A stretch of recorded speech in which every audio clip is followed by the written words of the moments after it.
Thank you for tuning in. Um, I am teaching it's a brief little class about how to self publish, how to write and self publish a novel.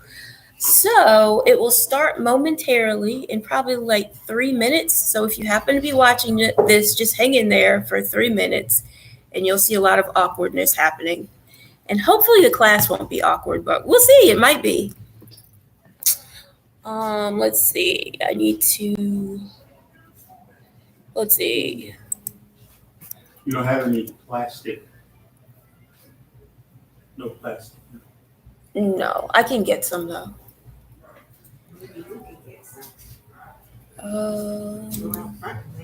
Let's see. Right there.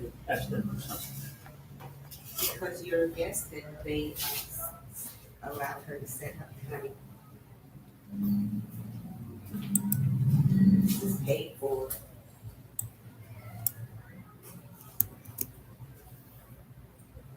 This is sugar free. I'm doing it. The iced tea is sugar free. The lemonade is not.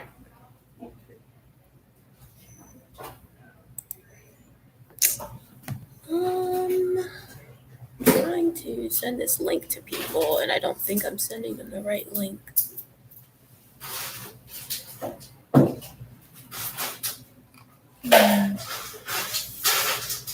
How do I share the link? Do I do this? Ah, there it is. Wow, I am not quick. Sorry to anyone who's watching this. This part is quite boring, as you get to watch Paula Jones try to figure out how to send a link. Okay, remove that. Click that. And then I am sending the link. Yes, that is correct. Okay. Now I'm going to get some silverware. Okay, now I'm going to get some silverware. And I'll be right back.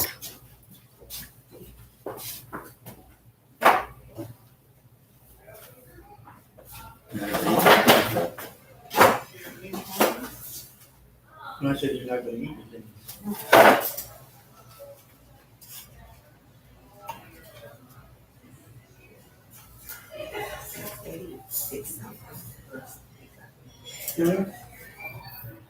Yes, Betty took It's something to pick up. Betty took it on his food for us to pick up after we leave here. Oh, I didn't know that. That's what she said. Thank you. Thank you.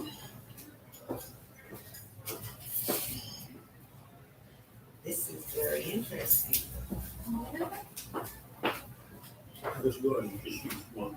The two of us. Go ahead. She will. Just a couple.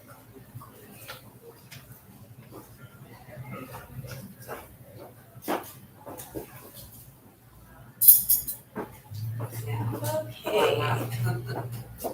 All right. And I need to text one person the link.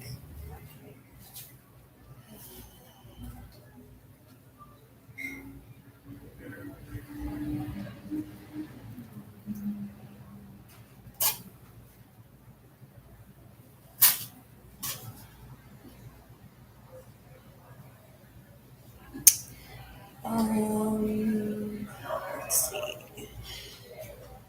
Take a second.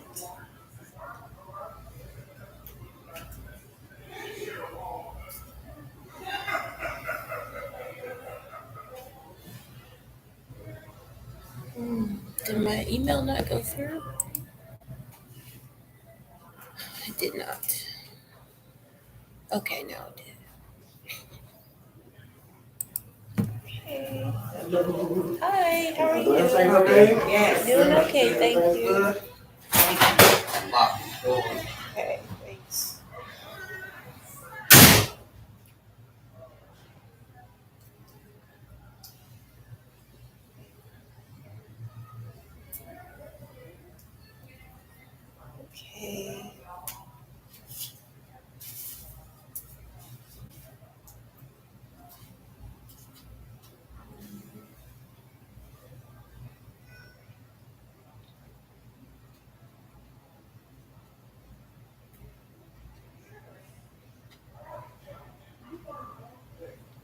Um, so do you think you might have any interest in writing a book? Well, I write my journals all the time. Yeah. So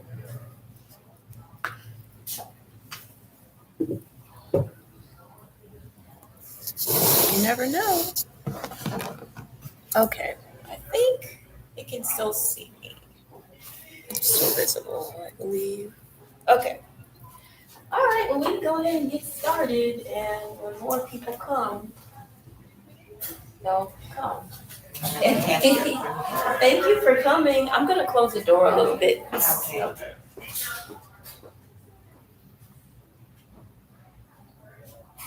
At least close one of them.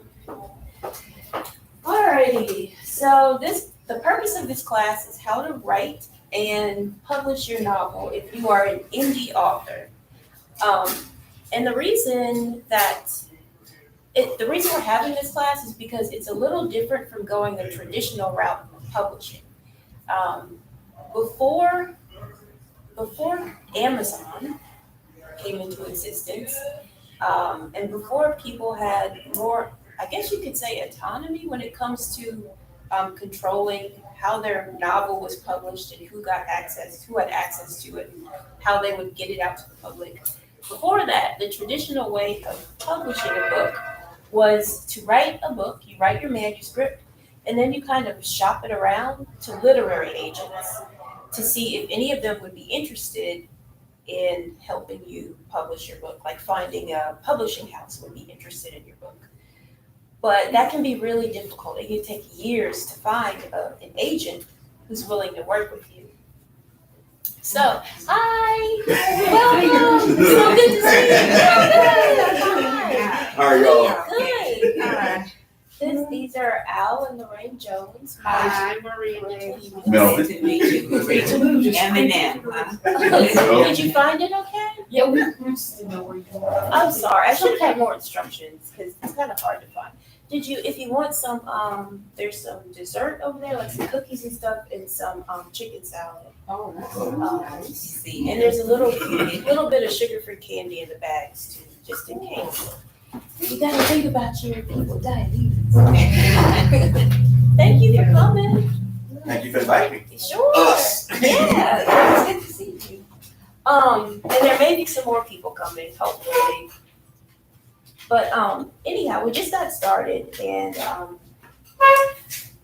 you kind of say that the self-publishing process, even though it can seem difficult, it really isn't.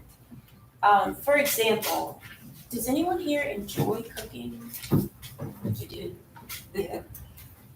And I know my dad, he can cook a mean pot of oatmeal. Oatmeal with raisins, Al Jones is your man. But do you remember the first meal that you made? That might be a little, you do? yeah, my mom got tired of it, yeah. What was it? Peanut butter cookies. Oh, I went to Girl Scout and brownie camp and stuff. yeah. And so that was one of our things we learned, the banana boats and how to cook in open fire and camps and stuff back home in Orlando. So peanut butter cookies, everybody. I bet they were good too, though. I got good, but she wanted you. Oh. She's 90. I don't want it. She don't want it anymore. And the thing is, like, peanut butter cookies, it might seem kind of simple now, but I bet when you first started, were you a little nervous? Extremely. See, yes. And I feel the same way. Like when I first started making, I don't think it was the first thing I made, but banana bread, it seemed so daunting to me. So I had a little recipe from my mom's cookbook and I would like follow it to the T. But as I kept making it, even though it probably didn't taste better after a while, I'm not good. Tell us how to go. She's still here. But after following that recipe over and over and over again, it became like second nature. And eventually I could do it without the recipe. So today, you're going to get a recipe. But as you start to write and publish more, you're going to realize, I don't need to do what Paula told me. I can do this myself, my own way. I just have the basics now. So today, these are just the basics so that you can become independent and comfortable with self-publishing. So in your little bag, you have a recipe guide. Here, and I'll take that out. Oh, It should look like this. visual aids, love it. Yes, it helps. So it's just like a real recipe, sort of. On the right side, you'll see ingredients, which I forgot what I wrote there. Yeah, you just need passion, you need an idea for a story, you need a manuscript eventually. Thank you. You need some critique partners, and we'll talk about what that means in a minute. You need the ability to take some criticism, because writers will be criticized. And you'll need one editor, 2 to 3 beta readers, we'll talk about what that is, a cover artist, and a formatter. And this might seem like a lot, but remember when you first saw the recipe for peanut butter cookies, it probably seemed like a lot of ingredients until after you got more comfortable with it and you realized, oh, that's nothing. So we're gonna go through about a 10-step process here. And the first process is to build a fan base. And this, you might say, that has nothing to do with writing, but it kind of does this day and age. Because when you think about it, how do we get information out to people? Like, for example, how do you learn that there's a sale at Target? How do you find that out usually? Advertising. Yes, by advertising. And that usually maybe a television commercial, a radio commercial, or maybe you see it on Facebook, a little ad in the corner of the page. So that's kind of what we have to become as writers. We have to learn how to advertise a little bit. And it's not difficult. Basically, all you need is a website, an email address, and maybe 1 or 2 social media accounts. So you can choose either like Facebook or Twitter or Instagram, one of those. And then you just have to, make your account and post things every day. Like Monday through Friday, try and post one little thing. Maybe something simple like, I'm gonna be writing today, we'll see how it goes. And that's all you post for a whole day. But it lets people know you're a writer. And then other writers will get interested. And they might follow you, they might offer you some advice, and they might say, well, let me know when you publish your book and I'll buy it. So you're building a little bit of a fan base, just step by step. The next step is to write your story. And this, it can seem hard because sometimes we doubt ourselves. Like we'll write the first sentence and then think, oh, that doesn't sound good. But what do you think happens if we keep doing that? Will we ever write anything past the first sentence? No. No, it's true. It's true. So I know that, okay, this is my mother, so I know my mom. And you are a writer. I journal. Yes, she's like the queen of journaling. So what helps you when you're journaling? Like, do you edit yourself when you're journaling or do you just write from your heart? I write from my heart, and then after I've written, I might go back and look at what happened that I'm writing about, and then I'll say, oh, I misspelled that word. And I correct it. That's just an example. Mm-hmm. But that was a perfect one because that's the key.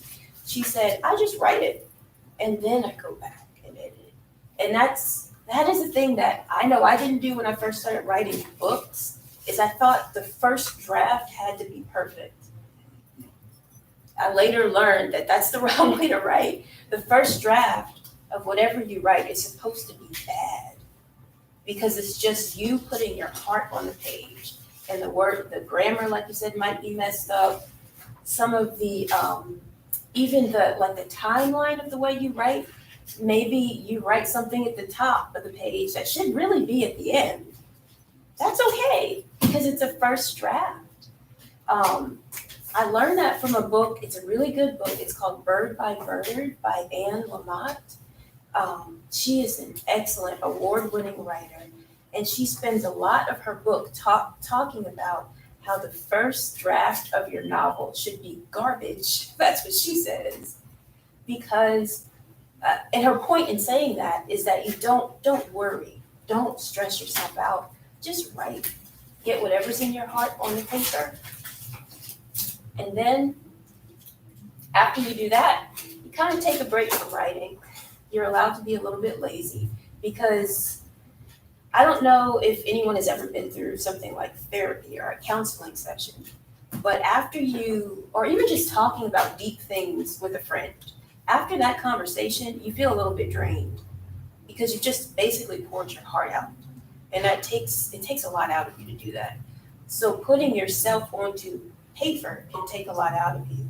So what I do usually is after I write my first draft, I take a break. Like I don't look at it for a couple of days and I just kind of relax.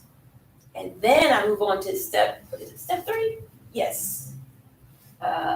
Step 3, where I go back to the first draft and I kind of edit it.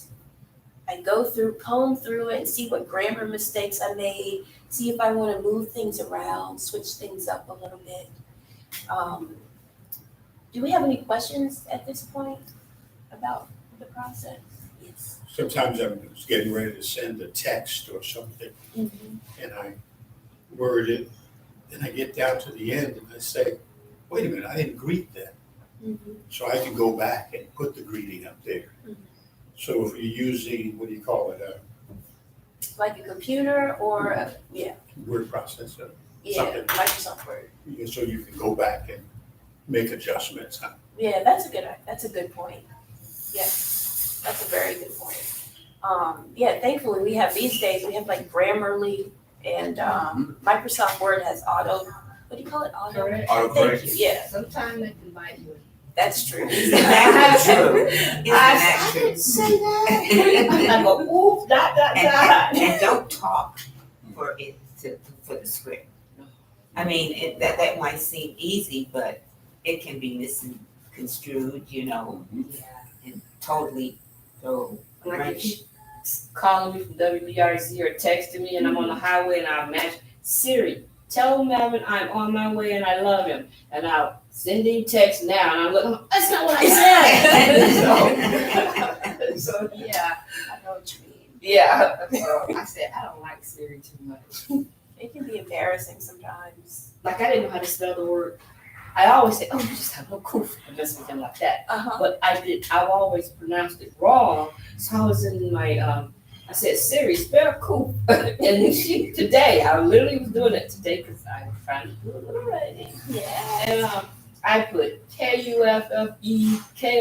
I said, what is it? I said, what does it mean? So I Googled something just saying the sentence out. Mhm. And it showed me what it meant. And it's COUTH. F is nowhere in it. No Q's, no K's. And I want to say minute. And I'm like, that's like minute. So I started Googling it and making sure I said the right thing. It's the same word. When they say a lot of people want to use minuet. But it's in French, and I'm like, this is going back to my grad program. Okay. Yeah, no. So It can lead you down a rabbit hole, can't it? just after one night of talking to you and doing this, I'm like, well, and then I just started some writing stuff, and since I know a little medical shorthand and terminology, Oh, that I helps. started. I said, Yes. PP, I know what that means. I know what certain letters and notations mean in the nursing notes. Yes. So I'm doing that, but I put it up here. So Uh-huh. if somebody, what is she saying? So you can look up here and know what after means That's so without. smart. Right, very good. Yeah, that's a called good speed idea. writing. Uh-huh. Yeah. That's it. That helped me to death. I don't have time for that. So this is all new but exciting. That's good. I'm excited for you. I was bragging about you to I can't remember who I was talking to, but I was bragging about you a little bit. I didn't say your name or anything. I said, okay, praise God. But yeah, I can't wait to see what you write. And you know who else will not be able to wait to see what you write? Our critique partners, which should be in step 4 of our process. And this is kind of like the taste testing part. If you were experimenting with a new recipe, you might grab someone in your home, someone in your family, maybe say, come here, taste this. Tell me if you like it. Everybody looks at their husband. And that's kind of like what we have to do as writers. We have to tap into critique partners, or just CPs for short. And those are people who are usually other writers. So they have a little bit of knowledge about the process. And that helps us out because when they read our work, they can give us an in-depth assessment of what we did right and what falls short. And this is where the part of being able to take criticism, which is hard for me, comes into play. Because you really got to be humble and just kind of be quiet and listen. Or usually it's written what they say, but you have to kind of listen as they tell you what could be better in your writing. And I will admit that 90% of the time, those people are correct when they give us advice. So CPs or critique partners are really essential to the writing process. After you've edited your first draft of your manuscript, you'll want to hand it over, which takes some courage to hand your little baby over to someone who's probably a stranger and let them assess it and tell you what's right and what's wrong. But it's really important because this will help us to whip the novel into shape, or whip the book, whatever kind of book it is, into shape. Now you might be wondering, where do I find critique partners? The answer is there's two ways you can find them. First of all, locally, there are writers groups in Baton Rouge that you can join. You can usually find them on meetup.com or possibly on Facebook. But also on Facebook is where your second option comes in. And these are writers groups and critique partner groups that are online on Facebook.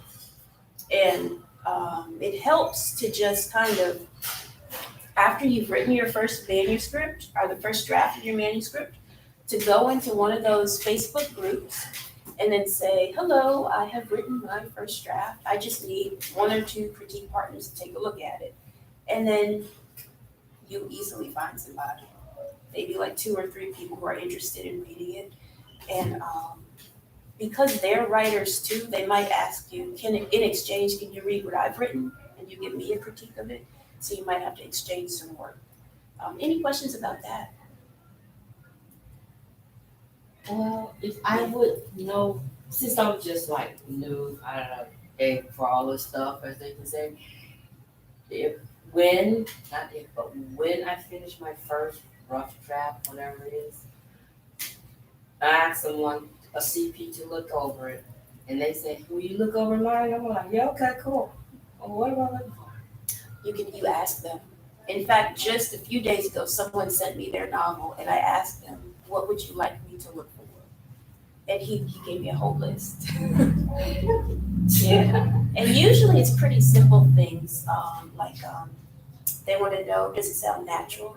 Does it flow? Yeah. It's things that are hard to explain, but if you're a writer, you understand what they mean. Because I like, it's like when I was reading some of that stuff out of my little book too, even though it was coming from the heart, it flowed. Mm-hmm. And if I don't feel that flow, I'm like, nope. Yeah. Put the pen down and I stop right there, and maybe I get part 1 today, and then 2 months later, oh, that goes with that. Mm-hmm. So yeah, okay, the flowing part I got. Did you have another question? Yeah, I guess these same principles work if you're writing a short story. Oh, yeah. Suppose a person is, I don't really know if I'm a writer. Let me try a short story first and see how that goes over. Yeah. So what's a short story like? What would you consider? I know little books, big book, big books, small. So what would you consider a short story, and what, like page limit, I guess, wise, and what would be considered a novel? A Like novel. you just said, you know what I'm saying? I do. Yeah. Yeah. Usually, well, I'd have to Google to see exactly how many words precisely counts as a novel. Okay. But yeah, usually it's word count they go by. But just like off the top of my head, I would say if a book is about maybe 50 to 80 pages or less, it could be much less. That would be like a short story. Oh, I love those books. But Yeah, would children's books be considered short stories? I don't know. I don't know. I don't think so, but I'll have to look that up. What if your manuscript consists of prose and poems? If it consists of prose And poems. and poems, like what genre would it fall into? Is what you're asking? Well, I know mine falls into Christian, but Right. it would be considered short stories because prose is actually a story in itself, and then you have individual poems that's a part of it, but separate. Right. It's not a part of prose, but it's separate, but included in the book. I see what you mean. It depends on what the prose is like. If it's sort of like an essay that's separate, You remember and mine? I do, yeah. So I know what you're talking about. You remember? I think yours would be like, it would be Christian / self-help. Mhm. And it would be like essays and poems. Because that's exactly what it is. It's a brief essay, or you could even call it, if it weren't literature, we would call it like a sermon. That's kind of what it is. But it's literature, so we would say like essays. But it would be like essays and poems. Another question. Is it necessary, or because this manuscript, I had it copyrighted too. Matter of fact, there's a copy of it in the Library of Congress. Is that necessary along with publishing, or just go the publishing route? And It's not necessary. I mean, you can't fault someone for doing that because it makes it extra safe. Yeah. But everything that a person writes, any form of art that someone produces is naturally copyrighted as far as I know. I definitely know that writing is. Once you write something, by law, it's legally yours. No one can steal that from you. even titles? Because, Yes, that would be against the law. yeah, because I know there's a number of manuscripts at the Library of Congress that have my same exact title, but the content is different. Oh, okay, I see what you mean. Okay, yeah. For example, the title of my manuscript is The Awakening. A lot of folks have used that title before. I think they but they don't have my copyright. I was just thinking. Right. Yeah. Right. But it's a safeguard, I'm sure, like, Yeah. he's had his copyright. Oh yeah, once I send it to them, they enter it and give me a number and a date, and I can put that on the manuscript, and it shows that it's legally safe there. But I was wondering if that's necessary in conjunction to being published. Yeah, it's not really necessary, but I would say it's an extra safeguard for sure. So there's nothing wrong with doing that. At what point in your writing did you get it? As soon as I You finished. finished it, yeah. Yeah. Yeah, and I can see the logic of doing that too, just in case. Yeah. Any other questions about that part, what we've gone over so far? Okay. So we've got our critique partners now. We went either to a Facebook group, and we found a couple online who we just emailed back and forth with them. Or we went to a local writers group in Baton Rouge and met some other writers and asked whoever we feel comfortable with to exchange work. So now what do we do next? Step 5, I believe.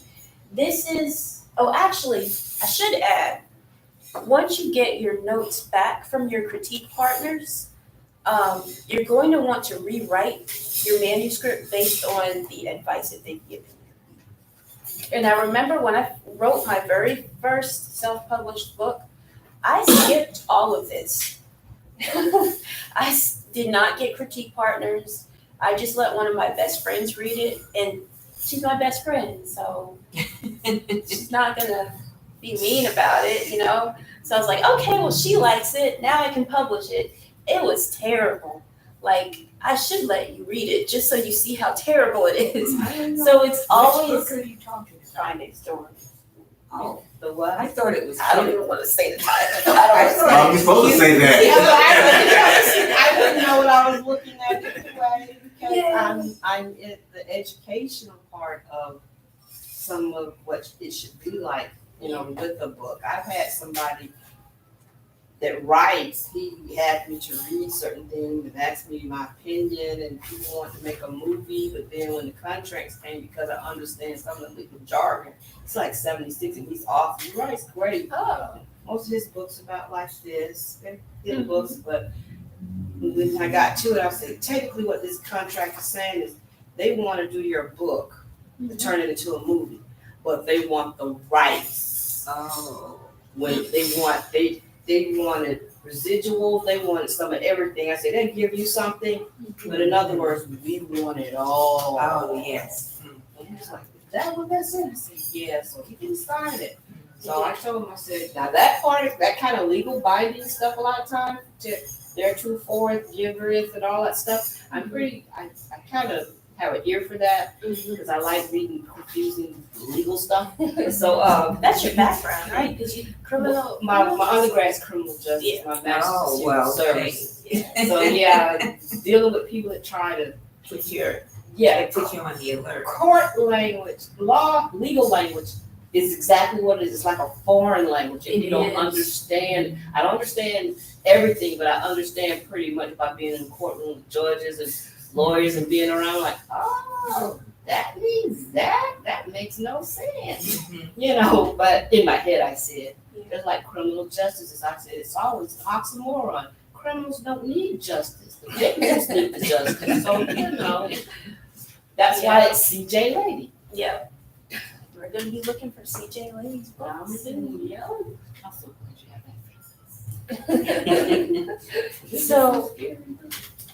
So once you kind of touch up your manuscript based on the CP's advice, then it's up to you, but you might want to send it to through another round of CPs just to make sure it looks as good as you want it to.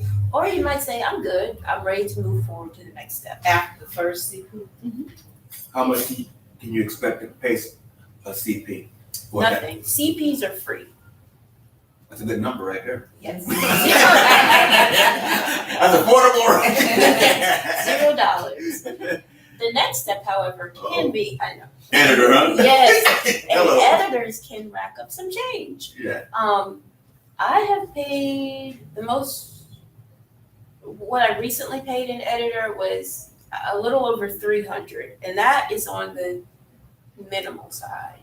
So you can expect to pay at least a little over $300 or a little over for Does it editing. depend on the size of the manuscript or? It does. It depends on word count. So that's why short stories are not a bad idea because you don't So editors go in to basically do what? Take out words that shouldn't be in places or put in words that should. You can hire an editor to do as much as you would like them to do. There are some that only do copy editing, which is where they basically go in and look at the grammar, things like that. But what I would recommend and what I usually do, because I write novels, is I want everything. I want them to do my characters make sense? Does the structure make sense? Like, should I have chapter 1 like as in the middle of the book and start somewhere else? That's what, yeah. So So that's What was the page count on your last book? I wrote a very short book recently, which is about how to publish a novel. And that's what that is in that picture right there. Yeah. That one is pretty short. I think the word count, I'm bad at math and I'm bad at numbers. I think you know this. So I can't I honestly I was a secret. I can't remember the word count because numbers just like fall out of my head. But I do remember it's about 40 pages. So it's pretty short. Yeah. It's very short. And I that's think, called a novel No, this isn't a novel. That's just like an educational guide. guide. Okay. Yeah. But usually I write novels that I are think like, this one's like 55 pages. So this is your thinking, yes, that's the book. It's about how to self-publish. Ready, set, launch. Okay. What is it? I forgot the rest of the title. Take Flight with Self-Publishing. Yes, Take Flight with Self-Publishing. But usually, and that's like an example of my other book, Basic. That caught my picture, my attention. I said, oh, Harper. Yeah, that is a regular novel. That one is probably about 220 Wow. pages. Got carried away, huh? I did. Yeah, I'm a little wordy. Yeah. But yeah. And that's the average length of a novel. It's a young adult. I don't have You that. see that? Oh no, that wasn't in the packet. That was just on the little stand. Yeah. So you say the average, what was your novel? You said? Mine was about like 220 or somewhere between 220, 250 pages, I believe. I think. Yeah. So novels are a little bit longer. But and they don't have to be that long. I'm getting ready to say, don't get caught up on No. trying to reach some quota of pages. No, because Yeah. that's not what it's about. And I No. believe your books would be more of like educational self-help, which would usually be shorter. That's what I was, you know, 'cause I kind of wanted my stuff to be like in series, like these little books where, and you just find them laying around in a classroom or a doctor's office or, you know, something like that. I wasn't trying to write A whole novel. the That's Britannica, no. no. And you know, just when people, they're not reading like they used to years ago. If it's not quick, fast. Yeah, they're more in tune with TV or the internet or whatever. So it's good for parents to start off in reading with their kids so that they can appreciate. Yeah, I like the feel of the paper versus so the do I. Kindle or the book. Listen to it Yeah, audio. Yes, it's just something me that's missing. You know, Me too. turn that page. Did you don't dog ear those pages? But you know, you just get. I want to know where I stopped, or you know, but it's something about being tangible. That tangible. Even going to the library, everybody's sitting up at the electronics and this thing, and I can look at the catalogs and look, and I prefer to have a book. I collect old books. I actually went to a thrift store and bought a book for 50 cents.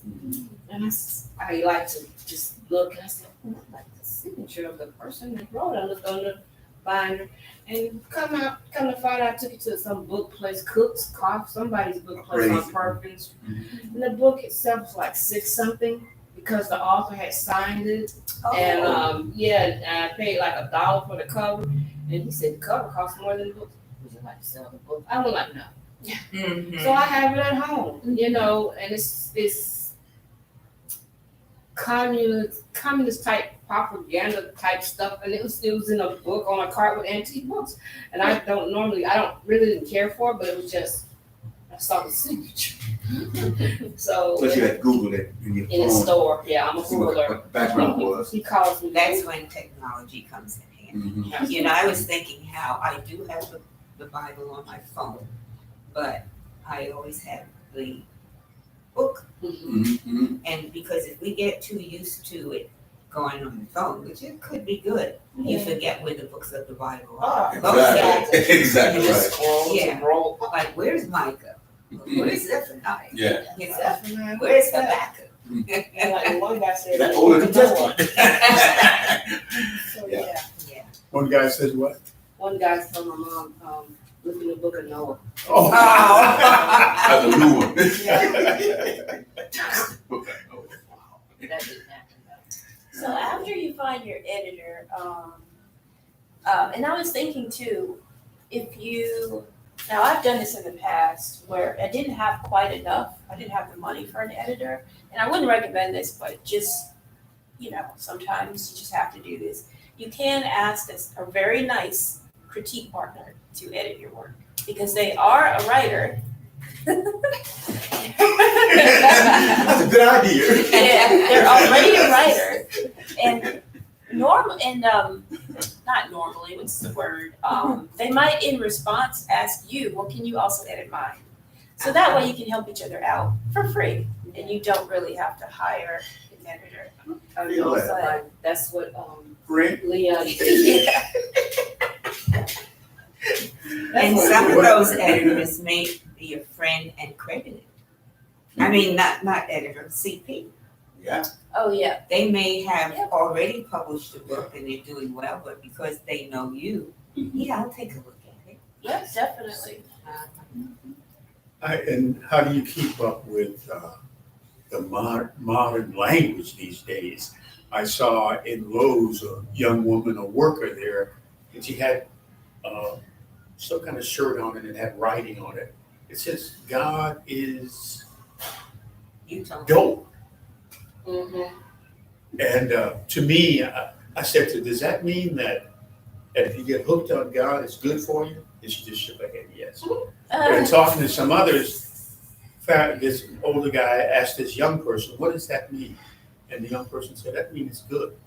Uh-huh. I didn't know that. Yeah, but Yeah, I'm sorry. It's I'm not something that you would advertising on your T-shirt. No. Yeah. Yeah, today's jargon has. Yeah, It's different. Like, yeah, I'm gonna dab on it, and they do their little. You know Yeah. what I'm talking about, and I'm like, oh, what you dabbing for? Let's go, let's dab on it. So they come out for like. And I'll tell you another word that they use that means something good. This is sick. Yeah. Oh, yes. Yeah. They'll So say sick. That means This is that means sick. it's good. Excellent. Boy, just the opposite. Huh? Just the opposite. Well, it might be joking, but my daughter, she's the one that's here now. She's 37. She's next to the youngest. And when they were growing up, she come dressed very nice like that. She'd be like, "Hey, Mom, how do I look?" I said, "You look awful. Thank you," and they run off because they know I meant it. Good, how are you? All right. If you want some food, there's some cookies and lemonade and iced tea and thank you.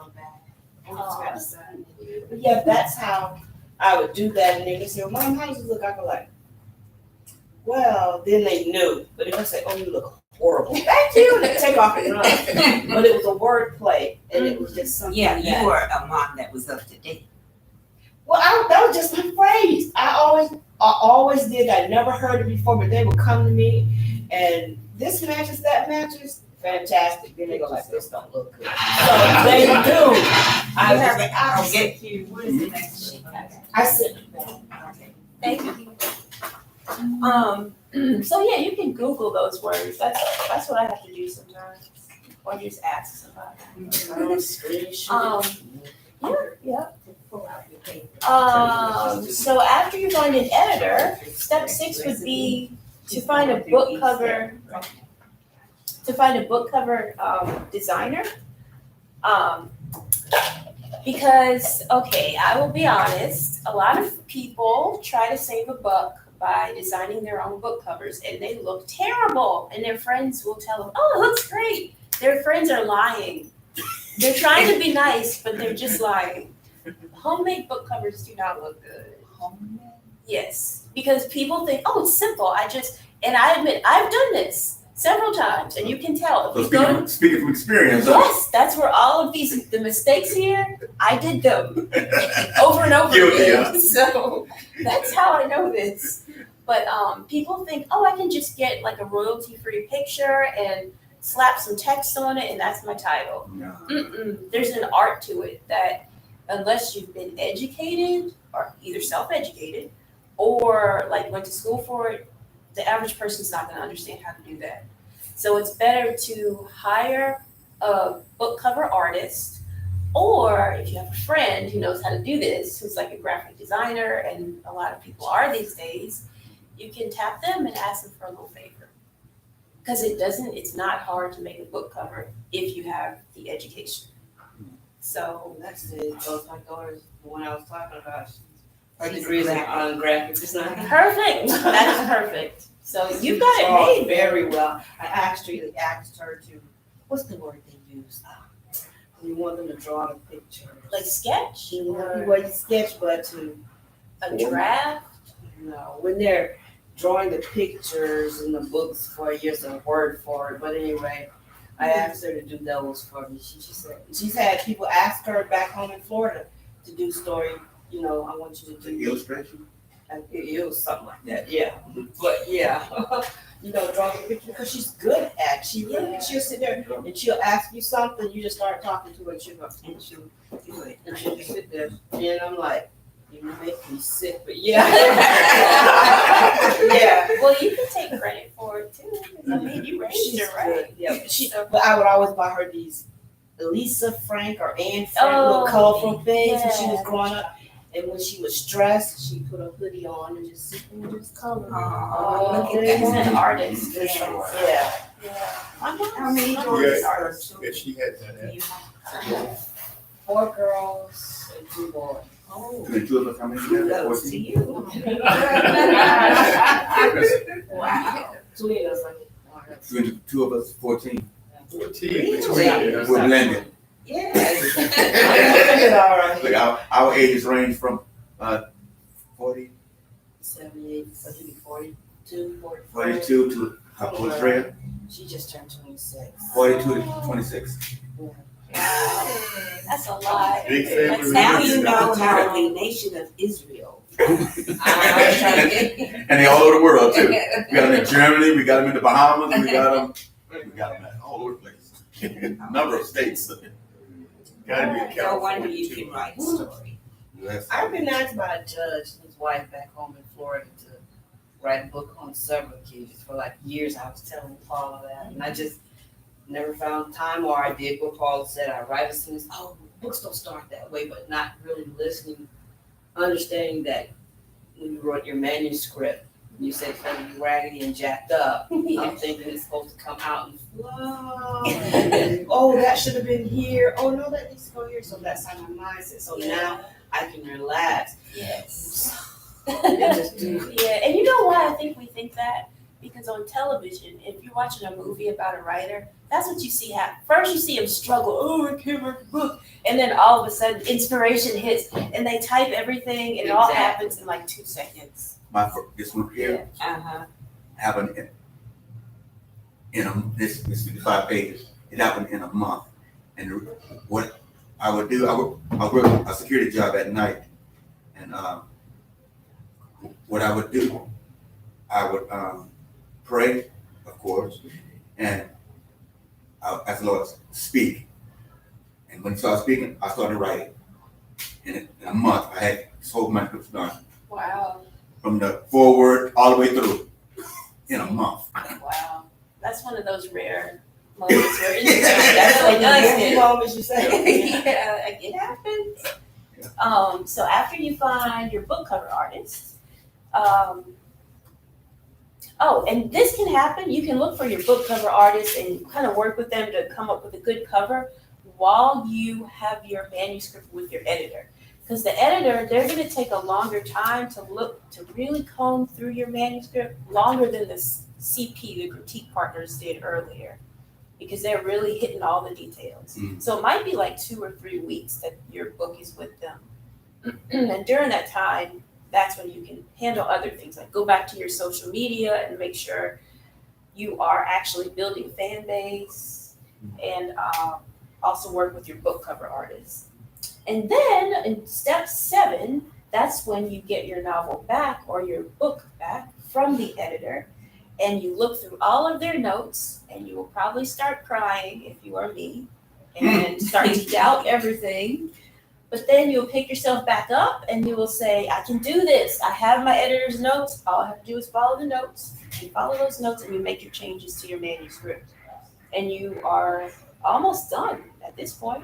Were there ever a time in that process that you felt insecure that some of your material might get taken or? Oh, get taken? Yeah. When I first started doing this, I was worried about that. And then I realized there is a buggy here. And then I realized that never really happens. It could, but I have never seen it in the over a decade that I've been doing this. It's never happened to me. I've never heard of that happening to any other writer. But I do know, here's what some people who are very worried about that do, is when they have a critique partner, they ask their critique partner to sign a contract. That's what one woman who was a lawyer, she was an attorney, and she and I happened to exchange work. She was like, would you mind signing this contract just to say you're not going to steal my work? So I I did. guess that would be one plus as far as me having it copywritten. Yes. So if you needed to Take this. yeah. You're gonna give the feds. Yeah. But usually most of these other critique partners, actually all of them are writers. Mhm. So they're putting their work on the line too. And your reputation. Exactly. So, but I do understand the concern there. So, yeah. After you have edited your novel or your book with your editor's notes, one of your final steps will be to send your finished manuscript to beta readers. Now, beta readers are not writers. They're people who like to read the kind of books that you are writing. So this is like a testing audience for you. And the way you find them is the same way we found our critique partners. Through Facebook groups, they have specific groups that are called beta reading groups. And these are just people who love to read. And once again, I know that concern about, will someone steal my work comes into play, but it's never happened to me. It's never happened to anyone I know. But if you want to take an extra step of caution, you can send them a contract, or you can put a watermark on your on a PDF version of your manuscript so that they can't edit your manuscript and it has that watermark on it. So that's an option. Or copy. Yeah, or get a copyright. Yeah. So there are things you can do to protect yourself just in case. Any questions about beta readers? I was wondering what that meant. Yeah. And you have explained it. People who are not writers, but they enjoy reading the kind of material that you've written. Yes. What is a ghost? A ghostwriter, that is different from a beta reader. That is, let's say that I have an idea for a story in my head, but for some reason I have writer's block and it's really bad, like really bad. So what I will do is say, okay, I need someone to write this for me. I just want to give them the idea and I want to put my name on it, but I need another writer's help. That's a ghostwriter. They are a ghost basically because their name is not They're not on the seen. cover of the book. My name would be on the cover of the book. And you paid them for writing. Yes. Yeah. Makes sense. All right. So once you get your feedback from your beta readers, you can do one of two things. You can say, okay, this beta reader says that they think I should change my whole book. You have to decide, do you want to listen to them or not? Or your beta readers might say, this was perfect. And so you know you're good to go ahead and publish. But if you have to make a choice, in my experience, what it comes down to is how much you're willing to change based on the theme of your book. Because every story has a theme. It's sort of like, you can compare it to every person has their moral compass. There is what I will accept, what I will not accept because of my morals. So we adjust ourselves every day based on our moral compass, the core of who we are. A book has a core. What is its theme? Is the book's theme true love is real? And is my beta reading saying, well, this isn't right. You need to, like, this character should not fall in love because blah, blah. Does that match my theme, that true love is real? If it doesn't, I'll be like, thank you, but no thanks. Mm-hmm. But if what someone's saying does match your book's theme and you realize, oh, I messed up, I need to do what they say, you might want to go in and change some things. Does that make sense? Mm-hmm. Okay. Any questions about that so far? No? Okay. All right. I know it seems like a lot. It is for me. It's just a recipe, though. It's just it's a little thing. I She promise. started out by saying, can you remember the first recipe you And- followed? She said, A lot of this I can do it before, so that all you have to worry about is writing. So a lot of this you don't even really have to worry about. Yeah. My journey begins. I want your name. Paula, Harvey, today. What would you say I would fall in this process? It depends on where you are. Like, I know I read through it. Did you get it to anybody else to read through? You, yeah, you might want to get like one or two other people to read through it, and then yeah, and then based on their notes, see if you want to change anything else or not, and then just go ahead and publish it. That's what I would do. Do you have a book cover yet? No. Well, if you want to, Use your crap. Use my daughter, right? Thanks, Mom. yeah. Use my daughter. I mean, you could also you can go on Fiverr. Like that's where I've gone. I What's went Fiverr? What's Fiverr? for that book cover. That's what I used. But Fiverr is a website. How'd you describe it? FIBER or? I have to do it in sign language. FIVERR. Okay. OV. Yeah, like 5 or? like the number 5 and then 2 R's. Okay. Fiverr. And that is a what? You can find a lot of artists Oh. and freelancers who will say things like, I can make a book cover for $15. I can make you a book cover for $50. Usually it's not 15, I will say that. It's more like 50 and up. But that's actually pretty cheap. And Depends on how amount of detail in there. right.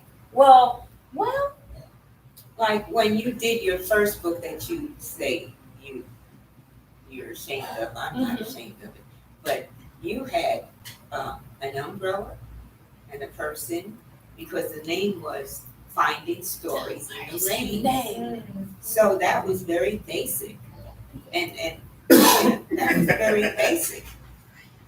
So that didn't cost a lot of money, did it? It did. It did. But I'll explain that later. I made so many mistakes with that first book. But you have learned, right? Yes.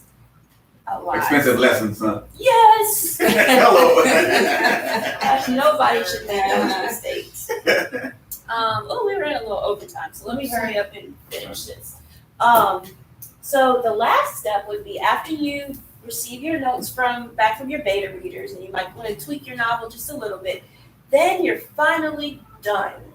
So you're ready to publish, and the way you do that is you go to Amazon.com and you sign up with their KDP program, which is Kindle Direct Publishing Program. And they're going to ask you what's your book about, write a brief description, which is called a blurb. So you write a book blurb, and that's usually a blurb. That's usually Oh, you Okay, oh are you okay here? yeah, we're good. Thank you. We're almost done. We're almost done. Yeah, you write your book blurb, which is usually what's on the back of your book. Like when you go to a bookstore, you turn it over to the back and you see what it's about. That's what you're gonna write, and then you upload your cover through Amazon KDP, and then Amazon is kind enough to publish your book for free, so you don't pay them a cent. They get paid when you get paid. When people buy your book, a little bit goes to Amazon, and a lot of it goes to you. So yes, Amazon What is does Smash wonderful. Words mean? That's what I was Smashwords is almost just like Amazon, except Amazon only sends books to its customers. But Smashwords sends books to customers on different platforms. Like Barnes and Noble is one. I believe Google Books or something. They have a bunch of different platforms that they can distribute your book out to. Yes. on your books, is there a section at the back of the book that says, I've seen it in certain books, about the author? Did you include that? With a picture. There is. Amazon, yeah. I usually don't like to include that, but when you use certain ways to publish your book on Amazon, it will make you put that in the back of the book. Like a little bio. Yes, so I have had to put that on the back of my book. Yeah. But that's basically it. What is the next course? I will try and do another one, and if you want more information, that's what the purpose of that book is. Ready, Set, Launch. Take Flight with Self-Publishing. Yeah. And the little QR code, if you want to, you put your phone next to that, and it brings up the Amazon page that allows you to see the book on your phone. Okay. So So thank you for coming today, and I will actually I can pull a little. I put names in here, and I can pull a name to see who gets a copy of that book for free. But I forgot to add. I need to add you, Shauna. Everybody, that's Shauna. Hi, Shauna. May I borrow your camera? Thank you very much. He was on the track. I asked him, "Would you bring me to like a driving thing?" And I'm glad he did because he learned so much. And I told him, he just keeps us in a safe at home. Oh, you It should stays in a publish it. safe. I did this back in '96. Oh, The year my daughter, Really? our baby was born in '96. wow. I didn't realize you did it Well, that long ago. Well, it was written in '95. It was copywritten in '96. The restroom is right outside this door. Okay. And be careful because the floor is uneven around here. Thanks. Okay, let's see who got the. And I don't have the free book on hand, so I'll have to deliver it to whoever. Shauna! Oh, yeah! You won it! You get a free book! Very good. So, and I think I have your address. Text me your address just in case. Okay, thank you. This is Well, really this nice. was very Thank you informative. so much for coming. I enjoyed it. Stimulating. I see a lot of growth in you, by Paula. Growth this way. I see a lot of growth. Thank you for watching, everyone. Bye. Have a good little girl. Oh, yes, sir. How are you today? Okay.